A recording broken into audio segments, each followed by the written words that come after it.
اعوذ باللہ من الشیطان الرجیم بسم اللہ الرحمن الرحیم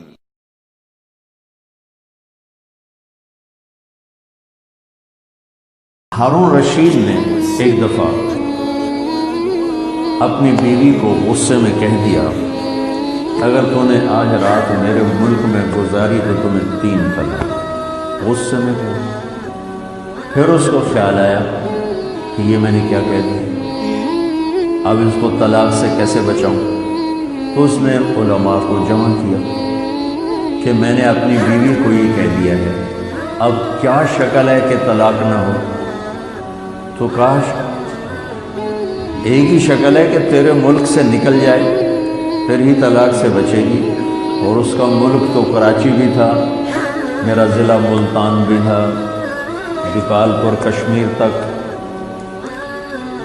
کوئی ہوائی جہاز ہے نہیں کہ اٹھا کے دلی پہنچا دو۔ تو لہٰذا اس کو تو اندھیرا نظر آیا چاروں طرف کہ اب یہ کیا ہوگا۔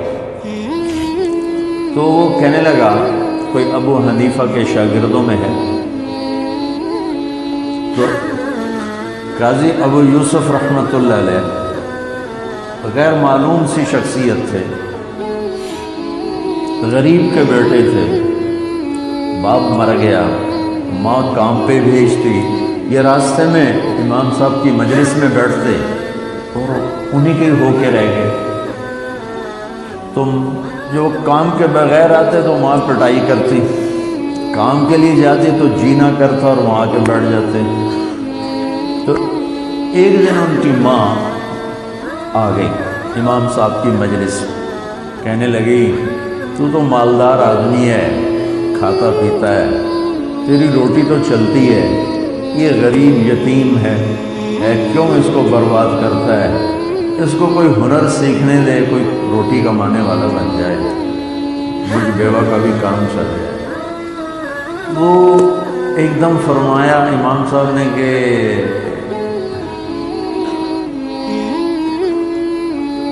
میں تو تیرے بیٹے کو دیکھ رہا ہوں، شاہی دسترخوان ہے اور فیروزہ خوبصورت پتھر، اس کا ڈونگا ہے اور اس میں پستے کے تیل میں بنا ہوا فالودہ ہے، تو تیرا بیٹا بادشاہ کے سامنے کھا رہا ہے۔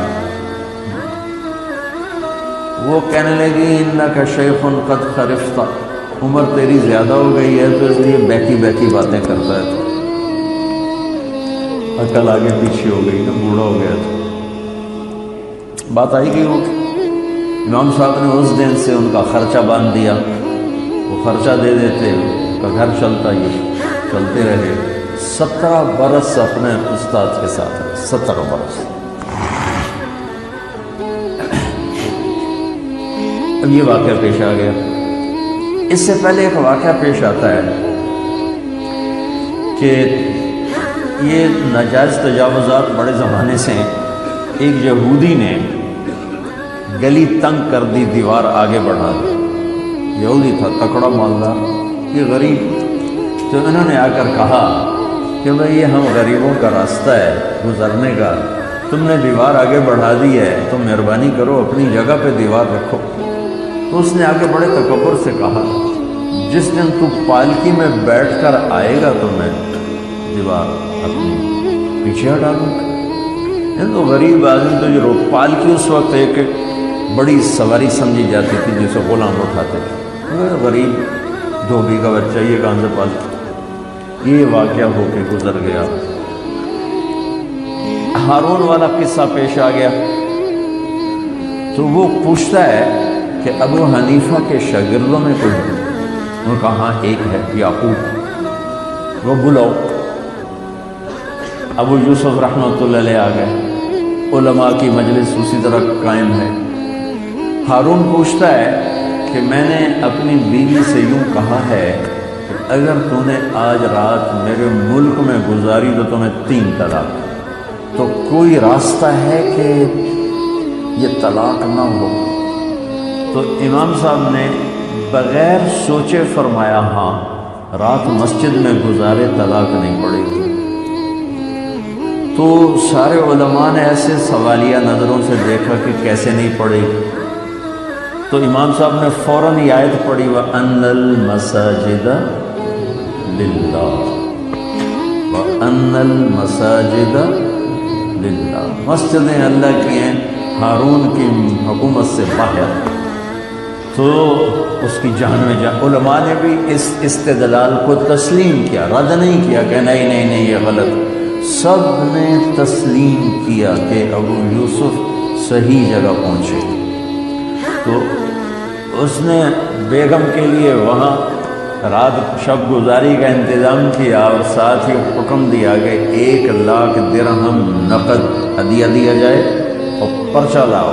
پرچایا تحریر لکھی کہ آج کے بعد ابو یوسف عباسی سلطنت کے چیف جسٹس بنا دیے جائیں. تو چیف جسٹس کا عہدہ خلافت کے دور میں صرف ایک آدمی کو ملا اور اس کے بعد نہ یہ عہدہ باقی رہا نہ ویسا کوئی انسان آیا.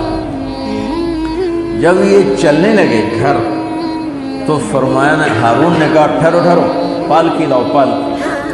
پالکی آ گئے کہ ان کو پالکی میں بٹھا کے غلام اٹھا کے لے جائیں.